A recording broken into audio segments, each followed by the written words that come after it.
there are certain game series that I like to collect. Generally, not the ones that you're thinking of. There are certain games who were hugely influential in the early days of video games, and hung on and had far more sequels and spin-offs than you might expect. One of the biggest of these is Lode Runner, which somehow manages to have about 30 unique games in the series. That is a lot of Lode Runner. And the rights to make Lode Runner console games have bounced around a lot. Originally, they were with Hudson Soft, and they released Lode Runner for the Famicom. This was a monster hit for Hudson. However, almost simultaneously as they were releasing that version, Irem was making Lode Runner into an arcade game. And Irem actually made multiple arcade games, basically using the same engine, just changing out the levels.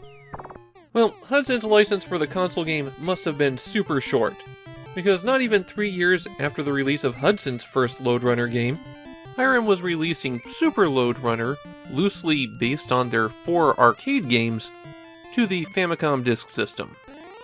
This means that the stages in Super Lode Runner aren't really the stages from the original Lode Runner.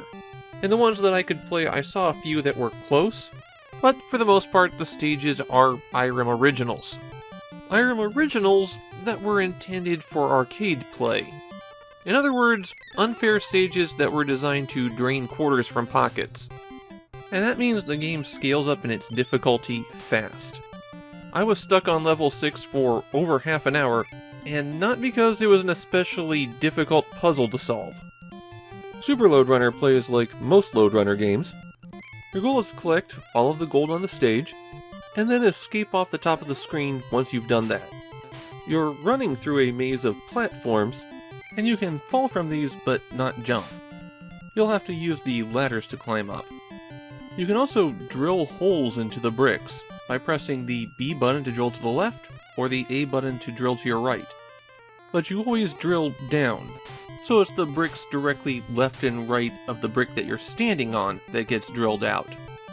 You use this ability to make paths to get gold that you couldn't reach, and the holes will fill in after a few seconds. You're also being chased by, I guess they're monsters in this version, though traditionally they're robots.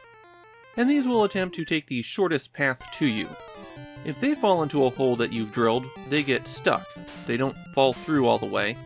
And they can clamber out after a few seconds, but if the hole fills in on them, then they're destroyed and they respawn somewhere else on the screen. The monsters can pick up gold as they're walking around, and if they fall into a hole, then they drop what they were carrying. So if the exit ladder doesn't appear when you collect the last piece of gold, then you need to shove some monsters into lockers. One useful thing about the monsters is that you can run on top of them, something that the game will require you to do in order to solve puzzles. One odd aspect of Super Lode Runner is that the stage isn't scaled to fit the television screen. There's a very small amount of vertical scrolling, and a fairly significant amount of horizontal scrolling. There's no way to halt the action and look at what's happening around you, and stages will require that you manipulate off-screen enemies to be in exactly the right place. Super Lode Runner adds a few additional features to Lode Runner, and the best of these is a 2-player mode that has a unique set of stages. The other modifications Irem made to Lode Runner are not as successful. Things like invisible blocks. That is a terrible concept for stage design. Naturally, there is a level editor that you can use to make your own Lode Runner stages, and at least in this case, you can save them to the floppy disk. There's room to save 20 levels of your making. I want to drill down into level 6 because it's a good example of what Super Lode Runner is like and how it goes so wrong. Most of stage 6 is dominated by this giant blob of brick in the middle, and while not aesthetically pleasing, it's a common obstacle for Lode Runner, figuring out how you have to drill out enough space while not becoming trapped yourself. There's 2 major obstacles to overcome with this layout in level 6 though. First, there's the gold in the bottom right. The only way that you can get to it is by drilling out the top and falling from above. If you come at it from the side, you'll get trapped. But after you've collected that gold, if you want to get back up, then the only way to do that is by walking on top of the head of the monster and hoping that it wanders in the correct direction, The monster movement, especially when you're aligned vertically, has a bit of randomness to it. And this one can just wander off in the wrong direction while you're trying to use it as a bridge. The other challenge is much worse. If you were to dig down through that mountain of bricks and get the gold out, there's only one place that you can emerge. And if you do this, then you become trapped. There's no space to drill anything out that you can get down. But there is that suspicious looking hole there. If you could lead a monster into it, then you could climb on top of it. You can't do this to the monster up top, because the spot where you could stand to drill it out results in you clinging to the overhead bar instead. You could kill the monster by drilling out the other side and getting it trapped, but then it could appear anywhere, including places where it couldn't follow you down to that gap. The actual solution is to drill out this brick here. There's a monster trapped inside it. This is a totally new feature to Super Lode Runner, something that you would never know to look for. You'd just have to try drilling out random bricks until you find them. The monster could still become trapped in the brick that you drill it out of and die, so you have to position yourself in a way that it will climb out the hole on the left-hand side instead of the right. Then you want to guide it into the gap at the bottom, but the monster will always pathfind to the left. That's where it could go up or down to chase after you. The solution here is to position yourself directly underneath the brick that it will land on, and then hope. The monster has a small chance of going to the right instead of the left if you do this. There's no way to make the monster behave consistently, so all you can do is set it up and hope the monster wanders off in the correct direction.